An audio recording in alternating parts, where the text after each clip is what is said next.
Rut pasal 2 ayat 1-23. Rut bertemu dengan Boas.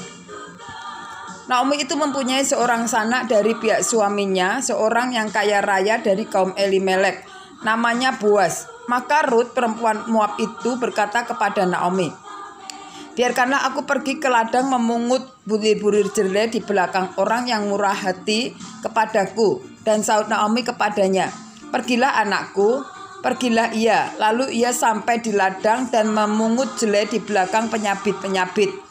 Kebetulan ia berada di tanah milik Boas yang berasal dari kaum Elimelek. Lalu datanglah Boas dari Betlehem. Ia berkata kepada penyabit-penyabit itu, "Tuhan kiranya menyertai kamu." Jawab mereka kepadanya, "Tuhan kiranya memberkati Tuan." Lalu kata Boas kepada bujangnya yang mengawasi penyabit-penyabit itu, "Dari manakah perempuan itu?" Bujang yang mengawasi penyabit-penyabit itu menjawab, "Dia adalah seorang perempuan Moab dan pulang bersama-sama dengan Naomi dari daerah Moab. Tadi ia berkata, 'Izinkanlah kiranya aku memungut dan mengumpulkan jelai dari antara berkas-berkas jelai ini di belakang penyabit-penyabit.'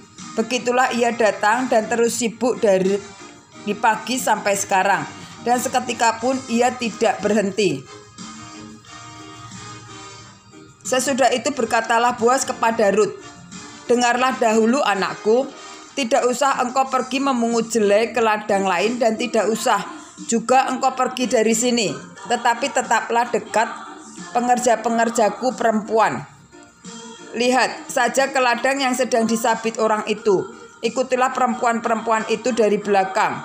Sebab aku telah memesankan kepada pengerja-pengerja lelaki, jangan mengganggu engkau. Jika engkau haus, pergilah ke tempayan-tempayan dan minumlah air yang dicedok oleh pengerja-pengerja itu." Lalu sujudlah Rut menyembah dengan mukanya sampai ke tanah dan berkata kepadanya, "Mengapakah aku mendapat belas kasihan daripadamu sehingga Tuhan memperhatikan aku, padahal aku ini seorang asing?" Boas menjawab, "Telah dikabarkan orang kepadaku dengan lengkap segala sesuatu yang engkau lakukan kepada mertuamu sesudah suamimu mati, dan bagaimana engkau meninggalkan ibu bapamu dan tanah kelahiranmu, serta pergi kepada suatu bangsa yang dahulu tidak engkau kenal. Tuhan kiranya membalas perbuatanmu itu, dan kepadamu kiranya dikaruniakan upahmu sepenuhnya oleh Tuhan Allah Israel, yang di bawah sayapnya engkau datang berlindung." Kemudian berkatalah Rut, "Memang aku mendapat belas kasihan daripadamu, ya Tuanku, sebab Tuhan telah menghiburkan aku dan telah menenangkan hati hambamu ini, walaupun aku tidak sama seperti salah seorang hamba-hambamu perempuan." Ketika sudah waktu makan, berkatalah Boas kepadanya, "Datanglah kemari. Makanlah roti ini dan celupkanlah suapmu ke dalam cuka itu." Lalu duduklah ia di sisi penyabit-penyabit itu, dan Boas mengunjukkan bertih gandum kepadanya. Makanlah Rut sampai kenyang, bahkan ada sisanya. Setelah ia bangun untuk memungut pula, maka Boas memerintahkan kepada pengerja-pengerjanya, "Dari antara berkas-berkas itu pun ia boleh memungut, janganlah ia diganggu. Bahkan haruslah kamu dengan sengaja menarik sedikit-sedikit dari onggokan jelai itu untuk dia dan meninggalkannya, supaya dipungutnya. Janganlah berlaku kasar terhadap dia." Maka ia memungut di ladang sampai petang, lalu ia mengirik yang dipungutnya itu, dan ada kira-kira seeva jelai banyaknya. Diangkatnyalah itu, lalu masuklah ia ke kota.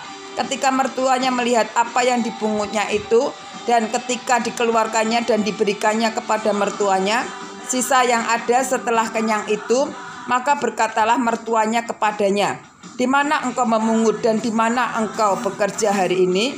Diberkatilah kiranya orang yang telah memperhatikan engkau itu."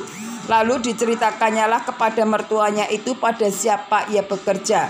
Katanya, "Nama orang pada siapa aku bekerja hari ini ialah Boas." Sesudah itu berkatalah Naomi kepada menantunya, "Diberkatilah kiranya orang itu oleh Tuhan yang rela mengaruniakan kasih setianya kepada orang-orang yang hidup dan yang mati." Lalu kata Naomi kepadanya, "Orang itu kaum kerabat kita. Dialah salah seorang yang wajib menebus kita." Lalu kata Rut, perempuan Moab itu, "Lagi pula ia berkata kepadaku, Tetaplah dekat pengerja-pengerjaku sampai mereka menyelesaikan seluruh penyabitan ladangku.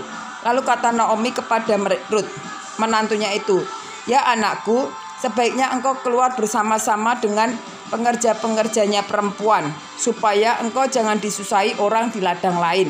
Demikianlah Rut tetap dekat pada pengerja-pengerja perempuan Boas untuk memungut sampai musim menuai jelai dan musim menuai gandum telah berakhir, dan selama itu ia tinggal pada mertuanya.